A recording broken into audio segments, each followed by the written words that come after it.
The morning sun filtered through the tall windows of Marcus Williams' penthouse apartment, casting long shadows across the marble floors. He stood at his closet, his hands trembling slightly as he reached for his best suit. Today was the day he had been dreading for months. Today, his ex-fiancée Sarah was getting married to someone else. Marcus had built his fortune from nothing, working 18-hour days and sacrificing everything for success. But all the money in the world couldn't fill the emptiness he felt when Sarah had left him 2 years ago. Perhaps it was her way of showing him she had moved on, or maybe she genuinely wanted him there. She appeared to be in her 50s, with graying hair pulled back in a simple ponytail. Her clothes were worn but clean, and she held a small cardboard sign that read, "Anything helps. God bless." Either way, he couldn't bring himself to throw it away.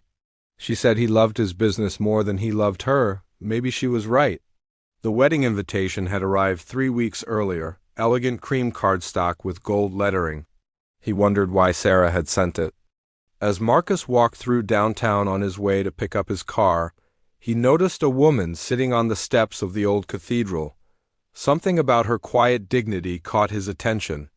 Unlike others who might call out or approach passers-by, she simply sat peacefully, offering gentle smiles to those who acknowledged her presence.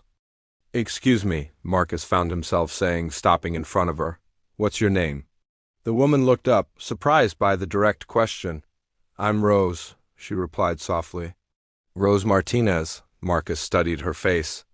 There was kindness in her eyes, and something else, a strength that reminded him of his own grandmother. "Rose, I have an unusual request. I'm going to a wedding today, and I could use some company. Would you consider being my guest?" "Sir, I don't think I'm dressed appropriately for a wedding." Rose's eyebrows raised. Marcus smiled genuinely for the first time in weeks. "Don't worry about that. There's a boutique just around the corner, my treat." The navy blue dress complemented her silver hair beautifully, and the sales clerk had helped style her hair in an elegant updo. But it wasn't just her appearance that had changed. She carried herself with newfound confidence. An hour later, Rose emerged from the dressing room transformed. "You look absolutely radiant," Marcus said, and he meant it. She had been a teacher for 30 years before her husband passed away. Medical bills from his long illness had consumed their savings, and when she couldn't keep up with the mortgage, she lost their home. She spoke without bitterness, focusing instead on the small kindnesses she encountered each day. As they drove to the venue, Rose shared pieces of her story. "Why did you invite me?" Rose asked as they pulled up to the elegant country club. Marcus was quiet for a moment. "I've been feeling sorry for myself for a long time. Meeting you reminded me that grace isn't about what we have, but about how we treat others."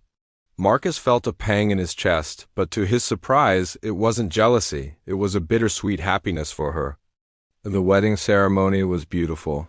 Sarah looked stunning in her flowing white gown, and her new husband gazed at her with obvious adoration.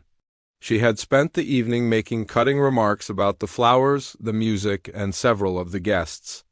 When she turned her attention to Rose, asking pointed questions about her background in a tone that suggested judgment, the table grew uncomfortably quiet. During the reception, Marcus introduced Rose as his friend, and she charmed everyone she met. She had an easy way of drawing people into conversation, asking thoughtful questions and listening intently to their responses. Marcus watched her interact with the other guests and realized something profound was happening. The turning point came during dinner. Sarah's new mother-in-law, Mrs. Henderson, was known for her sharp tongue and critical nature. Rose simply smiled and began sharing stories from her teaching days. She spoke about the children she had taught, particularly those from difficult circumstances, and how education had the power to transform lives. Her voice was warm and genuine as she described the joy of watching a struggling student finally grasp a concept, or seeing a shy child find their confidence. "I always believed," Rose said softly, "that every person has something valuable to offer the world. Sometimes they just need someone to see it first." Mrs. Henderson's expression gradually softened. By the end of Rose's story about helping a former student become the first in his family to attend college, the older woman had tears in her eyes. "My goodness," Mrs. Henderson whispered. "You must have touched so many lives." She pressed a folded paper into Rose's hand. What happened next surprised everyone, including Marcus. Mrs. Henderson, who had never been known for her generosity, quietly excused herself and returned with her checkbook. "For your next chapter," she said simply. When Rose unfolded the check later, she gasped. It was enough to cover a security deposit and several months of rent for a small apartment. Some offered job opportunities, others provided contacts for social services, and many simply wanted to exchange phone numbers to stay in touch.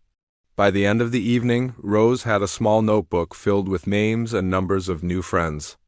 But the evening surprises weren't over. Throughout the night, other guests approached Rose. "Thank you for bringing her," she said quietly. "Rose reminded us all of what really matters tonight. You know, Marcus, you've changed. There's something different about you." As they prepared to leave, Sarah approached Marcus. Marcus glanced at Rose, who was saying goodbye to her new friends. "I had a good teacher today." Sarah smiled. "I'm glad you came. And I'm glad you found someone who brings out the best in you." On the drive home, Rose was unusually quiet. Finally, she spoke. "Marcus, why did you really invite me today?" Marcus pulled over and turned to face her. "Because I needed to remember what kindness looks like. I've spent so many years focused on success that I forgot about significance. You showed me the difference." Rose reached over and patted his hand. "And you showed me that angels sometimes wear expensive suits." 3 months later, Marcus stood in the doorway of Rose's new apartment. She had used Mrs. Henderson's gift wisely, finding a small but comfortable place near the community center where she now volunteered, teaching literacy classes to adults. The walls were decorated with thank you cards from her former students, and the small kitchen table was covered with lesson plans for her new classes.